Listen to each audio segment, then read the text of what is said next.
talking East African economic policy in this segment of the show, and Kenya's monetary policy has flip-flopped so far this year, and it's that exactly that's putting the credibility of the central bank under scrutiny. Joining me now for more on this is Leon Myburgh from Citi. He's with me at the desk, and then Yvonne Mhango from Renaissance Capital joins us live from the trading floor on that end as well. Welcome to you both, and thanks so much for joining me this afternoon. Leon, let's start off with you, because we've got policymakers in Kenya on the defensive, and that ever since January, when we saw the central bank cut its benchmark lending rate with inflation on the rise. What's your overall perception of the Central Bank of Kenya right now?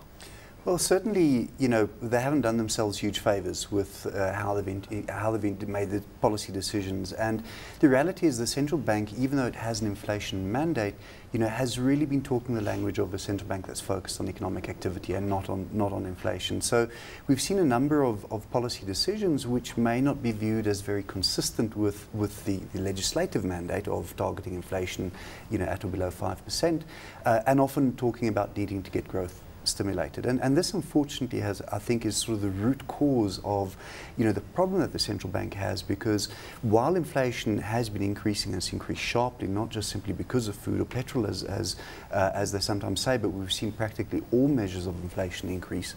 You know, we've got the central bank has chosen to make decisions which they can say we haven't raised the interest rate on the one side, so we're trying to keep, you know, keep the policy rate steady to boost growth, but effectively increase the cost of funding to the banks, yeah.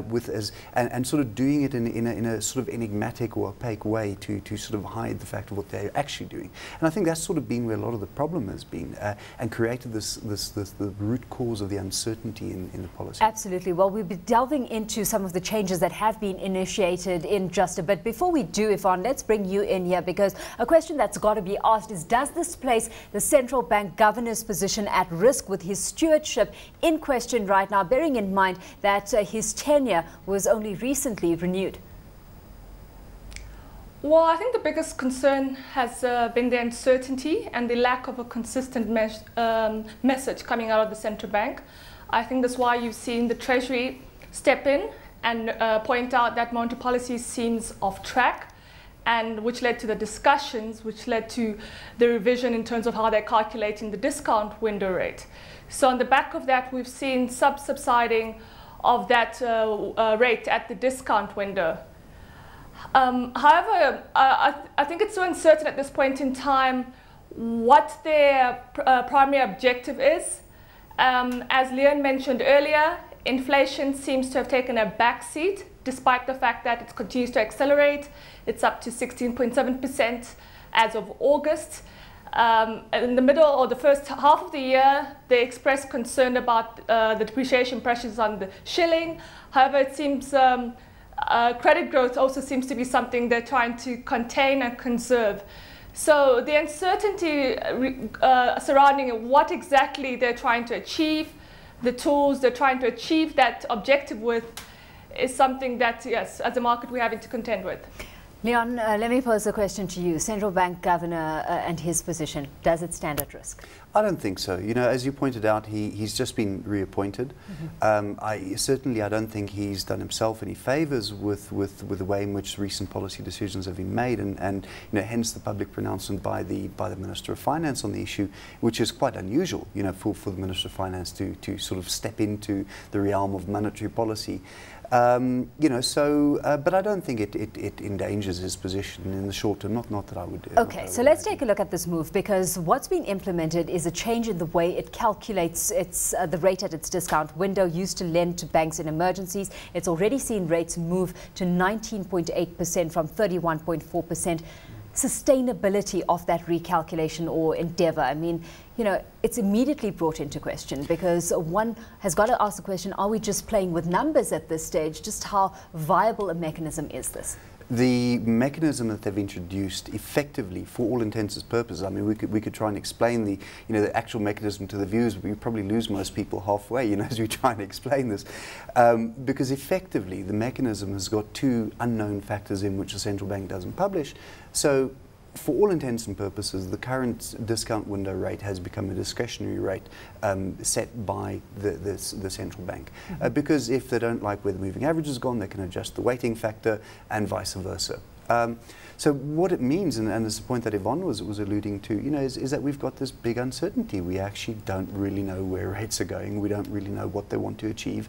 What we do know, and what they've said in their pronouncements, is that they want to, have tight monetary policy. Their initial efforts, if you go back to the first half of the year, were certainly, too little, too late, because they'd hiked the central bank rate from, after having it cut to 5.75, they hiked it back up to 6.25%, and they also increased the cash reserve ratio from 4.5 to 4.75. But put that in the context of inflation, which had ramped massively higher. Non-food inflation has now hit double digits, around about the 11 to 12% area in our calculation. And at that type of tightening, you can't really call a 50 basis point move tightening, right? And rather, had they just stood up and said, well, we're going to use the central bank rate, and these are the levels that we're going to pitch it at, I think it would have reduced a lot of the uncertainty and the nervousness that they're experiencing in the foreign exchange market. Yvonne, from your side, it seems like the central bank has been either taking measures to suck up domestic liquidity or tighten monetary conditions without, hiking rates themselves, and that's sending a wider tightening cycle overall. Should we be looking at a higher interest rate environment in your books? Yes, I think so. The higher interest rate environment implies that the net interest margins of the banks are being squeezed. So we've already seen some of the banks respond. If you recall, in July, when they raised the discount window rate for the first time to 8%, we saw quite a few of the big banks respond by hiking their lending rates by 100 to 150 basis points. So yes, we're likely to see some edging up of the lending rates, which should subdue the strong credit growth we've seen recently. As of June of this year, it was up at 30% year on year. So yes, it should begin to impact on the credit growth numbers. And it would also change some of the dynamic that we're seeing in the market, Yvonne, because we're sitting now with a negative real interest rate or within that territory specifically, and that having dire implications for investment into the country. True, though I don't think that's the central bank's concern at this point in time. So I don't see much change in terms of the direction. The shilling will continue to experience depreciation pressures. Of course, that's more related to the weak fundamentals in the economy, including the large current account deficit. So I guess the next big move to wait for or to look towards is the MPC meeting at the end of this month to see if they're going to at all move the policy rate from the 6.25% level, though indications are that they've stopped using that as a tool. However, in between, we could see more measures as we've seen over the past couple of months.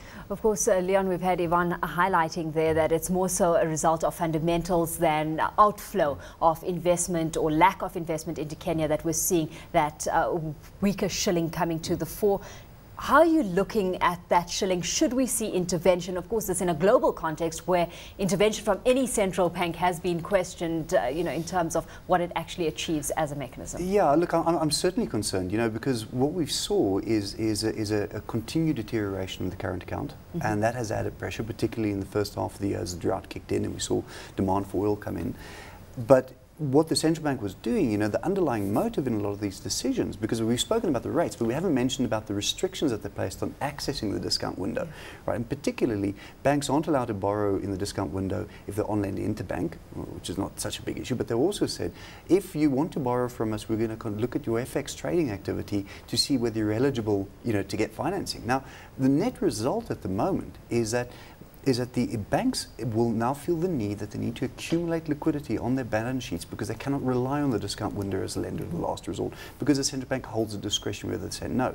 This means that as all these treasury bills mature, they're not going to be reinvested. We're seeing treasury bill rates go up a lot, and I expect them to go up further because the government has got a huge borrowing requirement. They need to borrow a lot, right? So we're going to see government borrowing costs escalate.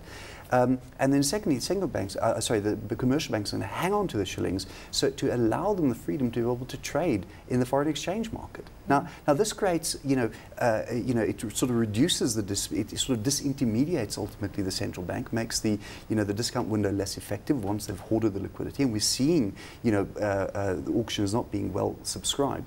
And quite frankly, at one stage, the commercial banks might say, well, we don't need the central bank anymore. Now we can trade currency and do what we want. And the guy who's going to pay the price for it is the government, because their rates are going high. Now, I do think ultimately the net end game of this is going to be, I think, the balance of payments towards the end of the year in Kenya looks better.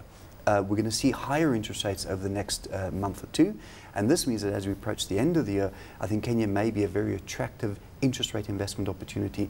Now, you and I have spoken about Kenya for many years, and I've never said that, right? So I think as we approach year end, there may certainly become some very interesting opportunities in Kenya, and that would help the currency. It's very interesting that you say that, because a question that has come through is, has Kenyan risk been underpriced in the first place? We've seen it via the lowering of rates to single digits, and is all that's playing out now simply a reflection of the mispricing of risk in the first place? Very briefly. I think interest rates have simply been too low, and that's why we've never seen, interest did not reflect inflation risk premiums. Yeah. Well, Leon, unfortunately, we've run out of time, so we're going to have to leave it there. And with you, Yvonne, thanks so much for your time as well. Leon Myburgh, Sub-Saharan Africa strategist over at Citi, and Yvonne Mhango, who's SSA economist over at Renaissance Capital.